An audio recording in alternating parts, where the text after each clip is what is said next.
which is that many have claimed over these, especially recent years, that Israel has contributed greatly to the creation and funding of Hamas. I'd like to ask you, is there any truth to that? And what is the actual story of the creation? Well, I wouldn't say many, probably a few silly guys taking or embracing this silly idea.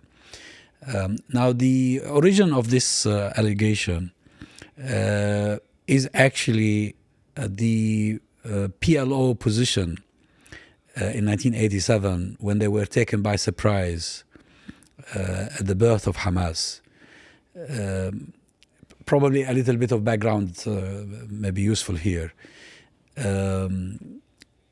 Hamas was born in 1987, in December 1987, out of the Muslim Brotherhood branch of Palestine.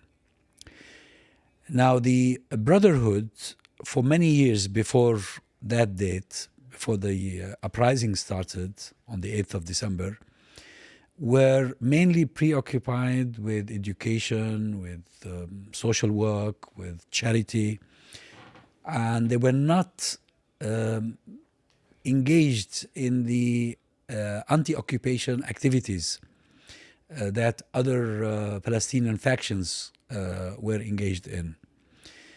And usually this was a reason to accuse them of things,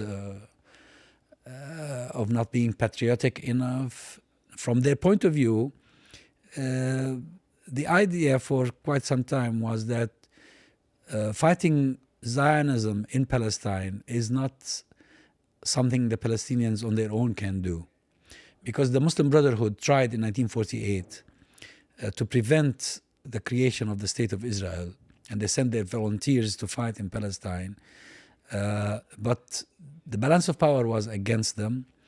The regional powers, the international or the world order, everything was in favor of the creation of Israel. And actually, when they returned from Palestine, especially the Egyptian ones, they were sent to prison. So they came to the conclusion that fighting Zionism and confronting this colonial project needed preparation, and that preparation would, in their opinion at the time, take time, because you have to reform the individual and reform the family, reform society, probably all the way to the state. And unless Arab states surrounding Palestine are ready to engage in the struggle, mostly the Palestinians will be paying the price on their own. So this was the idea. However, in 1987, things reached a climax, and the Palestinians exploded in the face of occupation. And the leaders of the Muslim Brotherhood met on the 9th of December, a day after the eruption of the Intifada, and decided it was about time they transformed themselves into a liberation movement, and they called themselves Harakat al-Muqawama al-Islamiyya, Hamas, which is the acronym, really, the Arabic acronym, which means the Islamic Resistance Movement.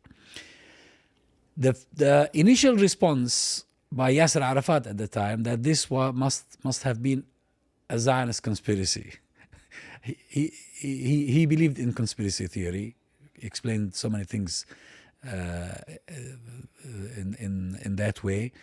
And some people picked this up. Later on, some Israelis actually said that retrospectively they should not have tolerated the Muslim Brotherhood. That their toleration of the Muslim Brotherhood in Palestine allowed the movement to grow, to become popular, and to launch themselves when the Intifada erupted as a resistance movement. Some silly individuals on the outside took this and made an issue out of it and claimed that Israel created Hamas. This is a very silly notion, because if you go to the historical development of this event, what comes to mind is that how could the Israelis create a monster from their point of view? And then after creating it, just weeks after creating it, you start cracking down on it. So what's the point? It would have been silly to do so. But it is true, of course, that in the years that preceded the eruption of the Intifada, the Israelis didn't seem to have an issue with the Brotherhood, because the Brotherhood was not engaged in resistance in much in terms of political activism even. They were primarily concerned with education, with welfare, with charity. And the Israelis sometimes issued them with licenses to build mosques or build educational centers. So this is where it comes from.